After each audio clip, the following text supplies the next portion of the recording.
你敢信吗？用一个普通家用激光器对着月球晃一下，就能轻松实现超光速。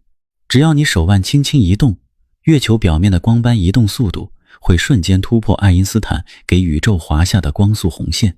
这一下直接炸出了科学界的两大阵营。一位开创性科学家拍着桌子喊，这就是超光速旅行可行的铁证。另一位保守派却嗤之以鼻，说这不过是个自欺欺人的物理错觉。那到底谁才是对的？人类梦寐以求的星际旅行真的能靠这个光斑把戏照进现实吗？为什么星际迷航里的曲速驱动一不小心就会变成毁灭星球的原子弹？超光速为啥不会引发时间悖论？又有哪些隐藏的科学漏洞能让我们真正突破光速的牢笼？今天我们就把这些烧脑问题拆解得明明白白。爱因斯坦的相对论早就给光速焊死了天花板，光速是宇宙万物不可逾越的极限。要搞懂为啥，咱们得搬出它的神级公式 E 等于 mc 方。这个公式告诉我们，物体加速越快，质量就越大，需要的能量也就越多。就像你开车越快，风阻越大，得踩更深的油门一样，当物体接近光速时，质量会飙升到无限大，要继续加速就得有无限多的能量，这简直是个不可能完成的任务。除非你是没有质量的光子，但这对人类来说无疑是致命的。不过开创性科学家却给我们指了个方向，看看 GNZ11 星系。我们原本以为星系的光行时等于距离，但 GNZ11 的光走了134亿年才到地球，实际距离却只有32亿光年。这不是星系超光速，而是宇宙膨胀把空间拉长了。另外，你可能不知道，我们的质量其实大多不是来自粒子本身，而是原子核里强合力的能量。原子里夸克的总质量还不到整个原子质量的零头，剩下的全是把夸克牢牢捆在一起的强合力能量。打个比方，你背着装满鱼的袋子，鱼挣扎得越厉害，你就越难被动。这就像物质对象其实主要由能量构成，而不是纯粹的质量。这些能量在宇宙诞生初期根本不存在。新生的宇宙里，所有粒子都没有质量，以光速狂飙。后来随着宇宙降温，粒子开始冷却凝结，就像冬天你呼出的哈气在挡风玻璃上凝成水珠一样，这就是希格斯凝聚。有科学家脑洞大开，如果让希格斯场去凝聚，是不是就能摆脱光速限制？可惜这纯属找死，没有了希格斯场赋予的质量，强合力就抓不住夸克，我们会直接散成一堆基本粒子，消失得无影无踪。好在爱因斯坦给我们留了个后门，虫洞，也就是连接宇宙两端的空间隧道。理论上，通过虫洞能瞬间从宇宙的一头跳到另一头，相当于无限超光速。根据最新研究，如果存在第5维度，而且这个维度里有高度集中的量子波动，那虫洞就真的有可能存在。未来人类说不定能像坐地铁一样用虫洞穿梭宇宙，前提是我们的文明足够先进。但问题来了，没人见过第5维度，就算它存在，人类也不知道怎么控制负能量。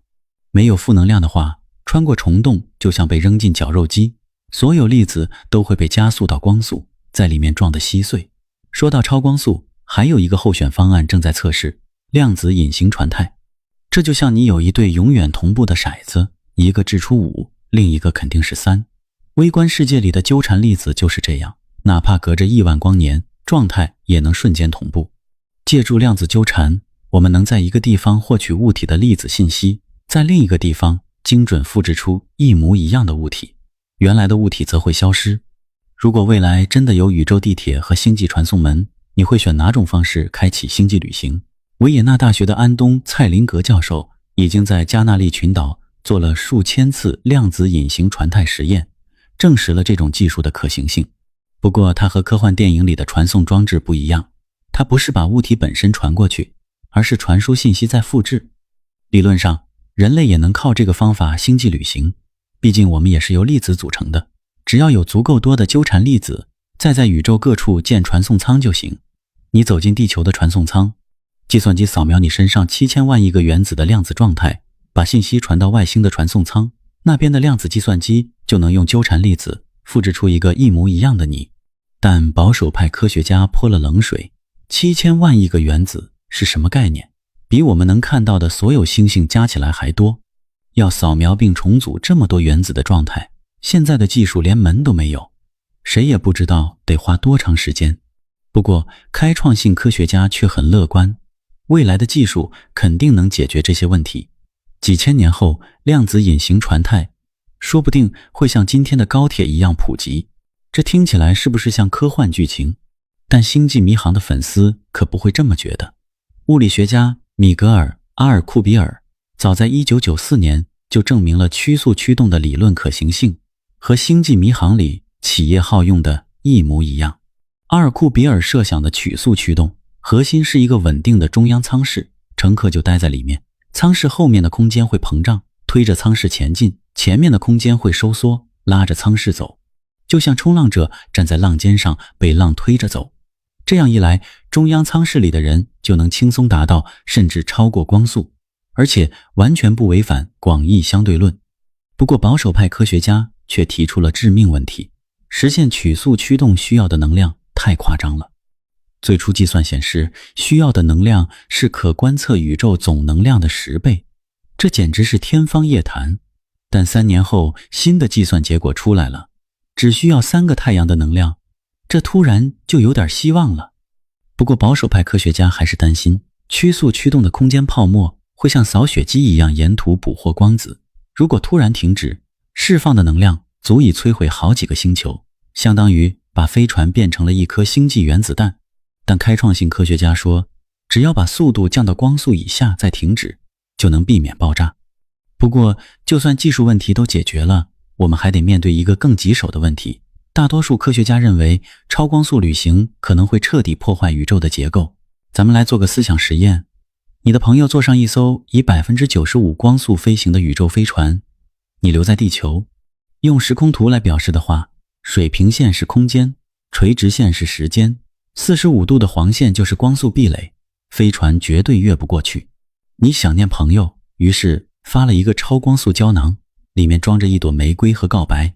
从你的视角看，胶囊直接穿过了光速壁垒，但朋友对你没感觉，把胶囊退了回来。结果你还没发送告白，就收到了拒绝。这是为啥？因为飞船的高速运动扭曲了时空。从朋友的视角看，时空图的水平线直接指向地球的过去，所以退回的胶囊会回到你发送之前的时间，这就闹出了因果律悖论。科学家甚至担心这会抹掉整个时空，但开创性科学家却不买账。我们地球上的时间正常流逝，为啥要管朋友视角里的事？就像 GNZ11 星系看起来超光速，但宇宙不也好好的吗？只要那个星系里的时间是向前流动的，就不会有悖论。你可能会问，如果胶囊真的回到过去，那里面的玫瑰应该是新鲜的还是枯萎的？答案是枯萎的，因为胶囊里的时间是正常向前流动的，不会倒流。你收到的只会是不新鲜的玫瑰，而不是玫瑰苗或种子。而且有一群开创性科学家用广义相对论计算后发现，超光速旅行其实不等同于时间旅行，也不会引发因果悖论，从数学上看完全站得住脚。不过现在还有个大难题，爱因斯坦的相对论和量子理论还没统一，量子引力理论对我们来说还是个谜。保守派科学家认为未来的量子引力理论可能会彻底堵死超光速的路，但开放派科学家却相信它会证实超光速的可能性。更有意思的是，五角大楼多年来发布的 UFO 视频显示，这些不明飞行物的速度快得离谱。2023年7月的国会听证会上，一名前情报人员公开声称，这些 UFO 肯定来自外星。如果真的是外星文明的飞船，那他们肯定已经掌握了某种超光速技术，不然怎么跨越数千光年来到地球？不管超光速旅行离我们有多远，对它的探索都在不断刷新我们对宇宙规律的认知，帮我们一步步揭开宇宙最深处的秘密，甚至可能重塑人类文明的未来。你觉得人类能在100年内实现超光速旅行吗？外星文明真的已经掌握超光速技术了吗？评论区留下你的看法，别忘了点赞、收藏、关注我，带你解锁更多硬核宇宙知识，咱们一起在浩瀚星海里寻找答案。